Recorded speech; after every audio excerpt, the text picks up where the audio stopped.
Mesdames et messieurs, bonsoir. Aujourd'hui, nous sommes le lundi 21 et c'est la grande soirée politique pour le Gabon aujourd'hui. Moi, en tous les cas, de mon côté, j'ai décidé que cette soirée du lundi 21 était la grande soirée politique en matière de pédégistes, car Monsieur le Président Brice Clotaire Oligui Nguema n'a pas besoin de s'entourer de pédégistes au moment où le pays, nous n'avons pas encore récupéré totalement notre pays, nous n'avons pas encore toute la capacité sécuritaire pour pouvoir jouir de notre pays, parce que nous sommes toujours menacés à l'extérieur par des pédégistes qui sont revanchards et qui veulent prendre encore le pays en otage et venir maltraiter, faire souffrir encore. Vous savez, euh, ce peuple a été énormément maltraité. Ce peuple a été énormément muselé. Et ils n'ont pas pu s'exprimer, ils n'ont pas pu dire beaucoup de choses en matière de leur souffrance. Monsieur Oligui, vous savez, parfois les thérapies ne sont pas forcément obligées de se faire dans les cabinets entre quatre murs. Parfois les psychothérapies se font à même le quotidien de la vie. Ah oui, nous avons déjà vu ça. Sur les théâtres de guerre où j'ai été, monsieur Oligui, parce que moi j'ai fait les théâtres de guerre. Ah oui, j'ai été sur des théâtres de guerre, monsieur Oligui. Ah oui, monsieur Oligui, est-ce que vous savez ce que j'ai combattu? Monsieur Oligui, est-ce que vous savez ce que j'ai combattu un matin avec mon enfant en amenant ma fille à la maternelle, ma dernière? Elle s'est dit, mon Dieu, maman va nous sortir de ce pétrin comment? Eh oui, monsieur Oligui, un matin, j'ai amené ma dernière. Elle n'avait que 3 ans. Et j'ai 3 enfants avec le papa de mes enfants. J'ai 3 enfants. L'aînée était déjà à l'université. Elle finissait tranquillement bien ses études. Elle faisait normalement sa scolarité. Et Esther Sarah, qui est la dernière, j'ai dû combattre un djihadiste avec mon enfant à la main. Monsieur Oligui, quand je pense à ça la nuit, je ne dors pas, je pleure. Quand je pense au traumatisme que ça me fait, je pleure, monsieur Oligui. Parce que vous savez, il y a des traumatismes, vous savez, des traumas qui ne se soignent pas forcément entre quatre murs. Et vous savez très bien que je suis bien dotée. Et je ne vous dirai pas le reste de ce que j'ai pu faire pour me relever de là. Ça me regarde. Mais il y a des moments quand j'y pense, quand je pense à Esther Sarah, ou quand je pense à Jérémie.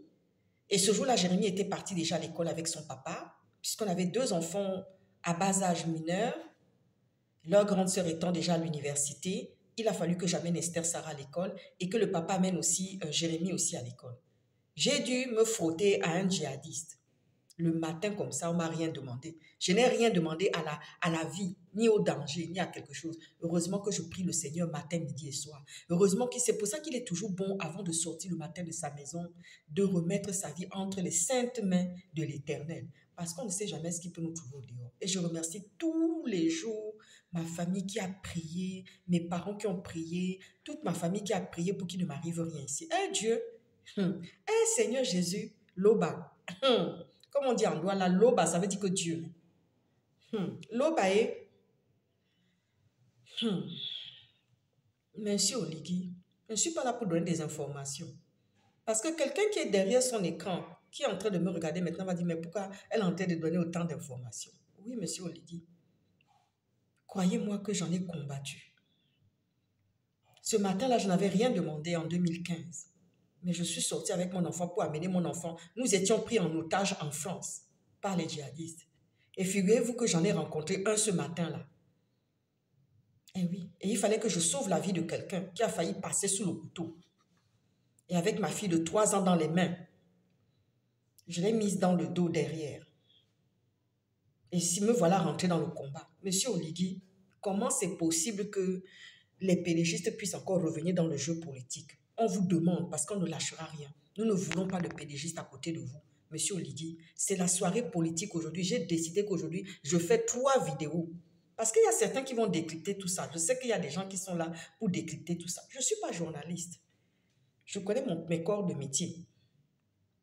Mais je suis très bien entourée par des communicants aussi qui peuvent décrypter tout ça, qui peuvent faire des analyses et des décryptages. Et quand je viens parler là, j'ai déjà préparé ça en amont avec ceux qui m'entourent.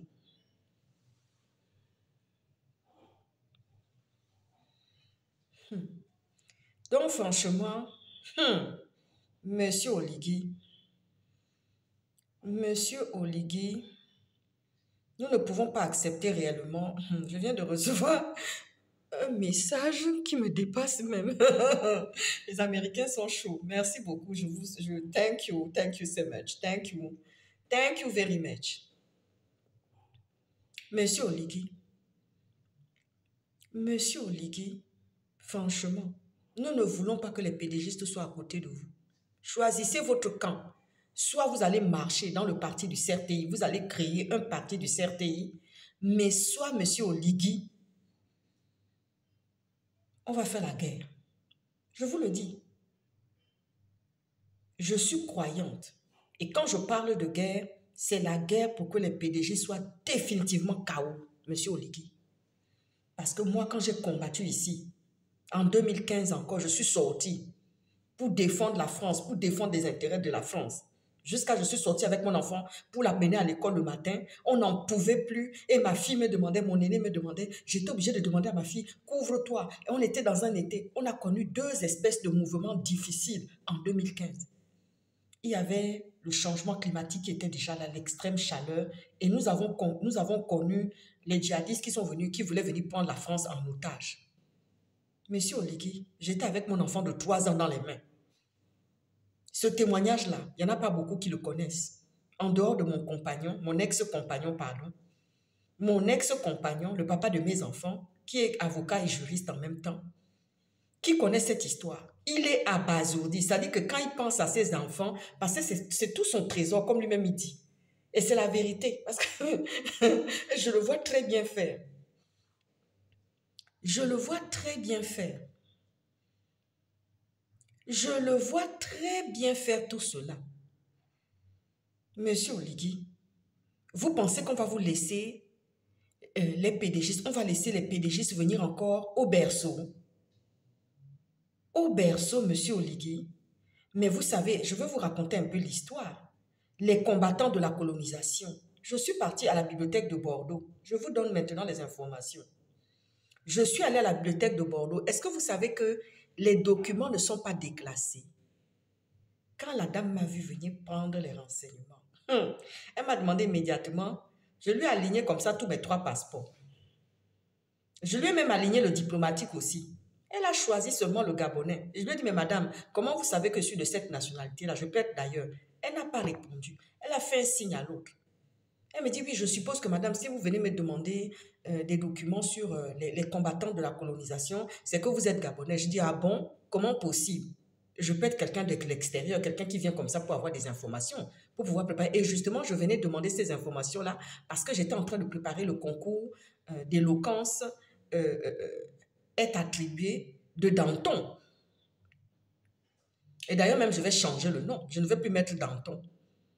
Je vais trouver un autre nom parce que ça fait très révolutionnaire. Je vais trouver le nom de quelqu'un qui est très connu au Gabon que je vais mettre dans ce concours d'éloquence. Monsieur Oligui, nous n'accepterons jamais que les PDGistes puissent foisonner avec vous. Parce que la destinée du Gabon, là, nous savons avec qui la destinée du Gabon est en train de marcher. Oui, Gilbert, tu peux déjà avancer la voiture, il n'y a pas de problème. Il n'y a pas de problème. Oui, oui, oui, tu peux la rentrer. De toute façon, je ne sors plus. Là, je suis rentrée, je ne bouge plus. Je suis avec Monsieur Oligui dans les vidéos. Cette nuit-là même. Oui, oui, je devais finir le bouquin de quelqu'un, mais je n'ai pas encore fini ce bouquin-là. Il va falloir que je le travaille, je le finisse bien. Monsieur Oligui, nous n'allons jamais accepter ça. Même les Gabonais qui boivent de l'eau avec vous quotidiennement, qui boivent la tisane, qui boivent la tasse, ils ne boivent même pas les cafés. C'est ici en France que oui, on vient apprendre à boire les cafés, à boire les chocolats. Pourtant, nos parents nous payent tout au pays là-bas. Moi, je n'ai pas appris à boire les chocolats ici en Bengue, chez Otangani. Non, je buvais les chocolats, les cafés déjà chez mes parents à Pélisson. Parce que je prenais mon goûter à Pélisson, à côté de chez moi. Donc, quand je quitte Kouaben, là, j'atterris immédiatement chez Pélisson parce que mon papa nous donnait rendez-vous là-bas. Après ses bureaux chez Zachary Miboto là-bas. Ah oui, parce que les bureaux de mon père se trouvaient derrière Pélisson. pas loin de la présidence. Donc, quand le 14 était là, on allait directement s'asseoir à Pélisson pour faire le goûter avec nos parents. Ah oui, oui, oui, oui, monsieur Oligui, dites-moi comment vous allez marcher avec les pédégistes encore. Pourquoi vous n'allez pas créer votre parti? Vous pensez qu'il n'y a que les pédégistes, mais il y a plein de gens, de jeunes Gabonais qui traînent à l'étranger, qui ne demandent qu'à rentrer, à venir servir leur pays. On n'est pas forcément obligé de s'enrôler dans un parti politique pour devenir quelqu'un. C'est en fonction de la manière dont vous vous comportez, monsieur Oligui, c'est en fonction de la manière dont vous vous présentez devant les intellectuels gabonais, devant les seigneurs gabonais, devant la sagesse gabonaise, parce qu'il y a des sages au Gabon qu'on peut aujourd'hui accepter de marcher avec certaines personnes. On ne va pas comme ça à l'aveugle, monsieur Oligui. On ne va pas dans un parti politique prendre une carte bêtement comme ça et puis on vient dire que oui, ça y est, on appartient. On peut même être à l'extérieur, observer les choses depuis l'extérieur, se dire, bon, moi j'adhère, parce que je suis quelqu'un qui aime la liberté, parce que je suis quelqu'un, je veux que mon pays change, mais tout en regardant vers le parti vers lequel un jour on va se mettre. On n'est pas enrôlé de force dans un parti, monsieur Oligui. Pourquoi? Il y a eu toutes sortes de choses, de mauvaises choses au Gabon qui ont fait que le Gabon n'a pas vu la lumière de Dieu arriver. Regardez la Côte d'Ivoire. Regardez la Côte d'Ivoire. Regardez le Mali, monsieur Oligui. Regardez le Mali, regardez la Côte d'Ivoire, regardez tous ces pays d'Afrique de l'Ouest là. Ce sont des gens qui ont la croyance, qui ne sont pas en train d'aller prendre les choses de Tangani, des Blancs, la maçonnie, la Rose-Croix, les conneries comme ça. Non, non, non, non, non, non. Les gens sont chrétiens. Moi, j'ai fait les veillées de prière avec mes frères et sœurs ivoiriens, matin, midi et soir, montant déjà pour nous-mêmes, notre propre protection devant Dieu, déjà pour nous-mêmes, par rapport à nos études qu'on menait ici et que nos parents nous payaient ça et qu'on n'était pas boursiers parce que nos parents étaient des personnalités. Monsieur Oligui, mais les PDGistes ne vont pas faire le jeu du style, oui, on va les départager et puis après, ils vont venir se percuter devant le CRTI. Nous n'allons pas accepter ça, monsieur Oligui. Ce petit jeu-là, vous savez, il y a des gens à qui on peut mettre les écailles comme ça sur les yeux et puis ça les endort. Mais le genre de personnes comme nous là, plus la Ligue des activistes, plus les intellectuels, les vrais intellectuels du Gabon, pas les demi-lettrés et les faux. Monsieur Oligui, nous ne voulons pas de PDGistes à vos côtés. Pas du tout. Bonne soirée.